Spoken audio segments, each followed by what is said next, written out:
Hi everyone, this is my introduction video for Professor Radney's online class, Caribbean Culture and Politics. My name is Gabrielle Shoucair. I am a 26-year-old part-time student at Wayne State. I'm currently a junior. I am pursuing my communications degree. I have been at Wayne State for a few years now. I started as a full-time student and I ended up getting married and having 2 children. I now have a 2-year-old and a 1-year-old, so I'm taking some online classes until they get a little older, and I'm just going to go part-time until then. And I'm taking this class because it is a prerequisite. I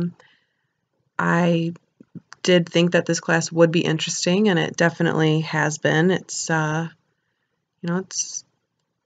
sensitive material. It's some of it, the Black Jacobins has been a little hard to read at times, but very, very interesting. It's very sad. Some of it, kind of hits home with, myself having 2 small children. I've felt more vulnerable in the last few years, and and a little bit in the book, it discussed a pregnant woman, and it's sad, it's upsetting sometimes, but it's interesting, and it's history, and that's the point of the class is we're learning the history of these Caribbean nations, and I just hope to learn more about this history, learn more about the slavery and the revolution, and one of the things I read in the syllabus was about I think it was called CARICOM.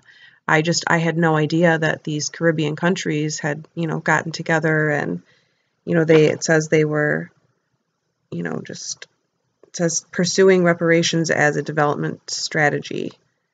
I had no idea. So I'm definitely learning a lot of new things in this class. The history I learned about slavery in, high school was much different than what I'm reading about now. And, I think it's very relevant today. There's still racism, there's, prejudice and judgment, and I think, what happened years ago has affected, current times. So I just, have, really begun to learn a lot. And, one of the quotes that really stuck out to me in the book is, I'll read it. It starts off saying, "For whatever a man's origin, record, or character, here his white skin made him a person of quality, and rejected or failures of their own country, they flocked to San Domingo." I mean, just that statement, it talks about these people could be fugitives or, people heavily in debt. I mean, it really described people with a lack of character, and to say that they can come to San Domingo and be people of character, I completely disagree, and it just bothered me a lot. I think that's why it stuck out to me. It's wrong, and I don't know, I just find it to be really sickening that these